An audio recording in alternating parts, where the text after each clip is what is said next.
ವಿಶೇಷ ಏನಿಲ್ಲ, ಡಿಪಾರ್ಟ್ಮೆಂಟ್ಗಳ ಕೆಲಸ ಇರ್ತವೆ.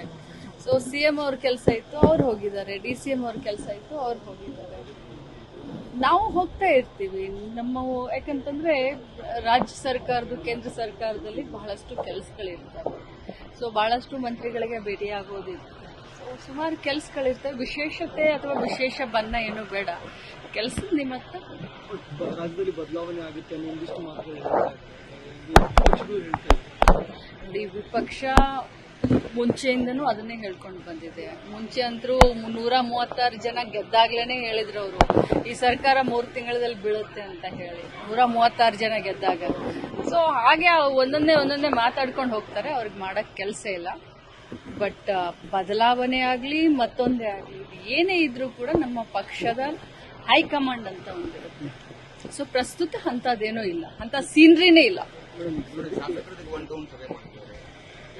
ಅದು ನಿರಂತರವಾಗಿ ನಡೀತಾ ಇರುವಂತ ಪ್ರಕ್ರಿಯೆ.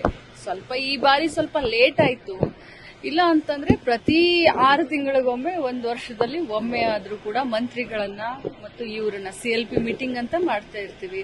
ಈ ರೀತಿ ಉಸ್ತುವಾರಿ ಜನರಲ್ ಸೆಕ್ರೆಟರಿಗಳು ಸರ್ಕಾರ ಇದ್ದಾಗಲಿ ಸರ್ಕಾರ ಇಲ್ದಾಗಲಿ ಬಂದು ಶಾಸಕರಾಗ್ಲಿ ಅಥವಾ ಮಂತ್ರಿಗಳ ಕುಂದುಕೊರತೆಯನ್ನ ಅಥವಾ ಕೋಆರ್ಡಿನೇಷನ್ ಮಾಡೋದು ಅದೇ ಅವರ ಕೆಲಸ ಆಗಿರುತ್ತೆ. ಸೊ ಇದು ನಿರಂತರವಾಗಿ ನಡೀತಾ ಇರುವಂತ ಪಕ್ಷದ ಆಂತರಿಕ ಪ್ರಕ್ರಿಯೆ. ಇದು ಬೇರೆ ಅರ್ಥ ಏನು ಈಗ ಹೇಳ್ತಾ ಇದ್ದೀರಾ? ನಾನು ಹೊರಗಡೆ ಇದ್ದೀನಿ 2 ದಿನದಿಂದ. ನಾನು ಮಾನ್ಯ ಆಹಾರ ಸಚಿವರ ಹತ್ರ ಮಾತಾಡಿ ತಿಳ್ಕೊಂಡು ಇದಕ್ಕೆ ರಿಯಾಕ್ಟ್ ಮಾಡ್ತೀನಿ.